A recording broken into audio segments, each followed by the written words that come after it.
What's up guys, DuArktik here with another Marvel Strike Force video, and in this video we're going to take a look at the kit from Pandapool, and this is thanks to Updog. You can search Updog MSF on YouTube and you're going to find his channel.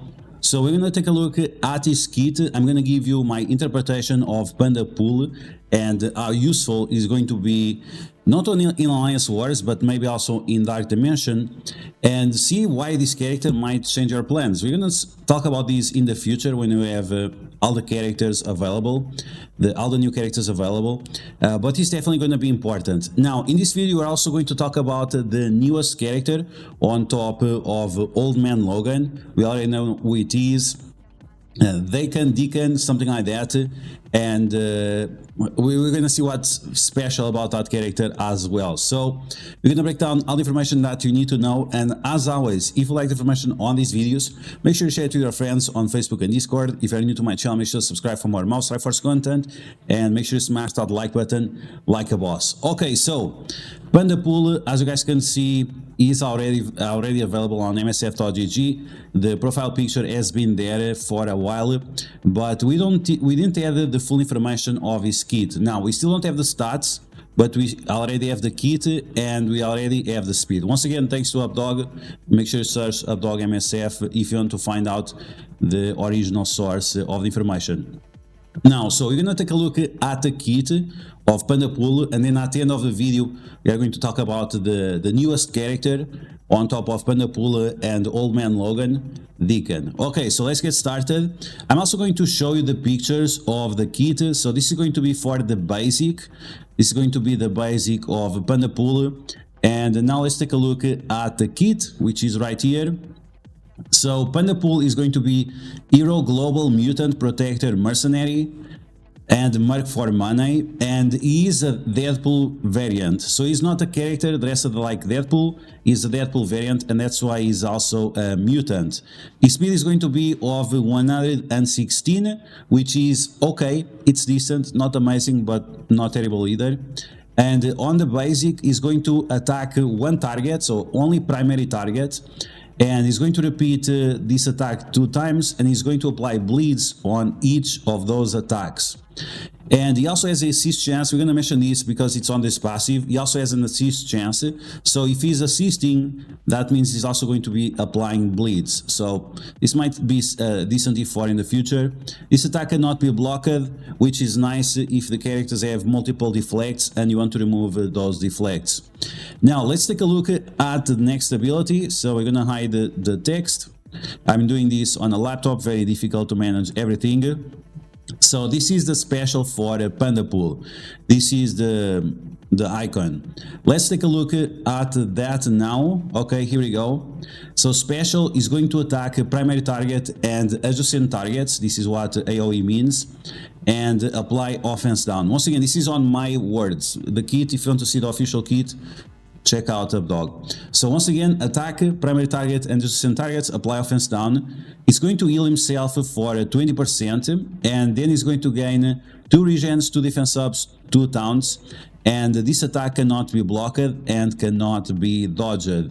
This is similar to Black Knight special, where he gives a bunch of buffs to himself, but here on top of that we also have a little bit of healing. We don't have any kind of safeguard, and the special is the ability that you're going to use turn 1.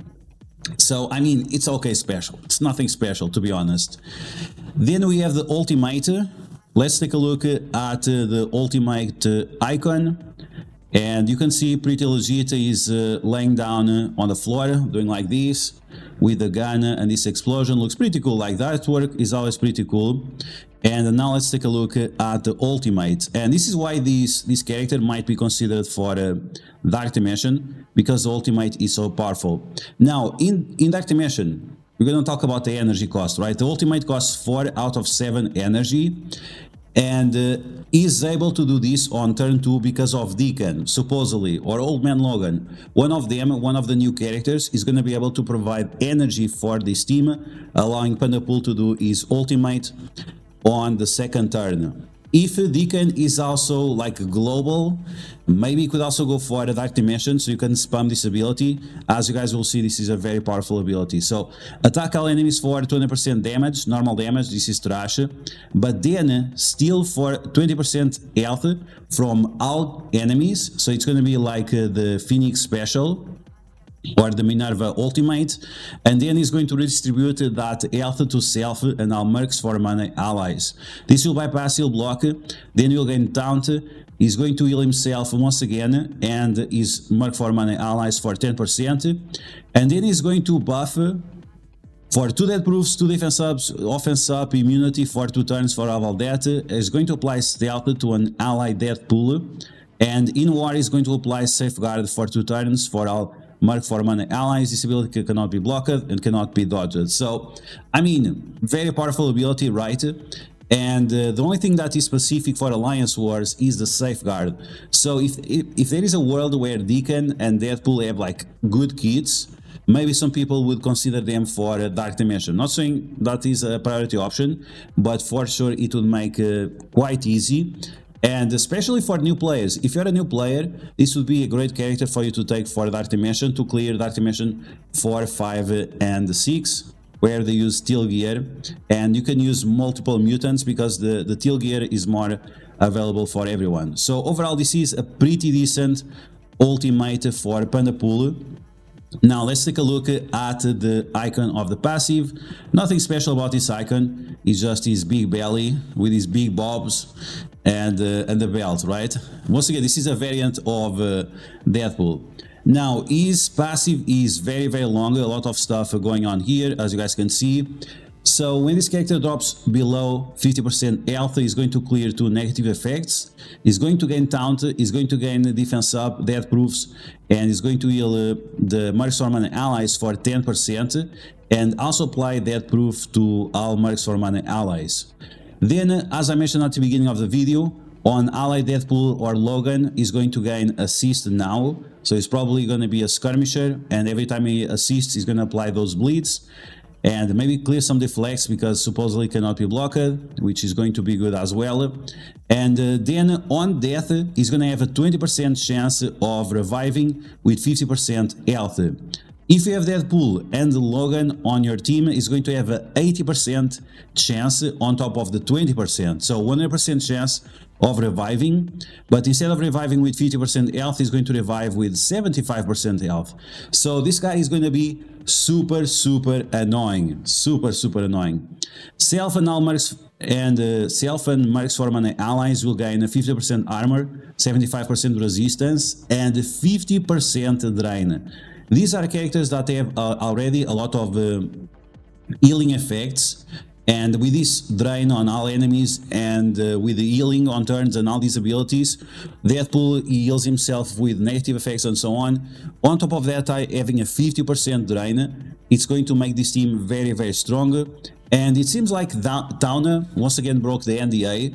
When it was the April Fools, he said that this team was going to be with Old Man Star-Lord and it is going to be a war defensive team. Well, while they are not officially a war defensive team, they are definitely going to be very strong on war defense. So apart from the armor, resistance and drain, in war he's going to fill the speed bar of himself by 75 or 65%. He gets 10% per ally plus 25%, so that's going to be a total of 65%. Not the fastest character, we still have Magneto, Omega Red and a few others that are faster than him, also Nova, but he's definitely going to be very annoying. If this character is at 50% health or higher, is immune to stun and disrupt, and his speed bar cannot be reduced the same way that we have Quicksilver. So this character is going to be absolutely annoying, super annoying. So in terms of Nova is not going to be able to apply stun to this guy early on, unless you hold the stun for later, but I would not recommend that. We will see in the future, right? And if no one on the Mercs for Mana ally, if no one on the Mercs for Mana team has defense up, Pandapool will get 25% resistance and 25% damage reduction. So this guy is going to be an absolute tank, an absolute beast. and is going to be like super problematic to deal with, because if you don't one-shot him, maybe with Apocalypse or something like that, Apocalypse might be a solution for this character. He's gonna keep reviving over and over again, and you just can't get rid of him, because with his terrain and all of the things he does, he's gonna be just way too powerful. Okay, so that's Pandapool. Let's take a look at the Deacon character. Deacon, something like that. And you can see right here, this was on the data mines 2 or 3 days ago. I didn't pay attention to this. You guys know I'm dyslexic, so for me reading all of this, it's a little bit annoying. But you can see right here, this is Dakan, aka Fang. His mutant power allows him to heal fast and hit hard. Now, Deacon, he also has a power that not many people are aware of. This is how he looks. He's a child of Wolverine with a Japanese woman. The Japanese woman was murdered while she was pregnant, but because of the mutant powers of the kid, I guess he survived or something. And he has some kind of trauma. He's like a psychopath, but not only that, right? And his mutant power, you can see the claws that he has. His mutant power is very interesting. Is the power of whiskers. So he's very good at mixing eggs. Because if you take a look at the design of the character, when you have 2 blades up and 1 blade down, it's dumb. Like this shows that the people who created this character are dumb beyond belief, because if you do something like this in terms of blades, you can only pierce. You cannot do anything like that, because then instead of becoming blades, it becomes a blunt weapon, because one is going to have a reverse blade from down or from the top. So yeah, his main power is really whisking eggs and cakes, because that's how you can use these blades. Otherwise, like, it doesn't make any sense. Now, this character, on top of being a psychopath, he has other characteristic about himself, is that Dakan is also... I'm gay! Yeah, so for some reason, these creators, not only the writers or whatever, not only they make a character with blades that don't make any sense, that his main power is going to be to whiskering eggs and cakes. Not only that, but on top of that, he's also a psychopath, and he also has certain preferences that make no sense. Like, all of these things together, they make absolutely no sense. But this is the level of the creativity writing that we have nowadays. It's quite hilarious. But they can, I guess, I don't know. We can already expect him to be the next month character for the month of June, because if he's part of the LGBT group, he's going to be coming out in June, right?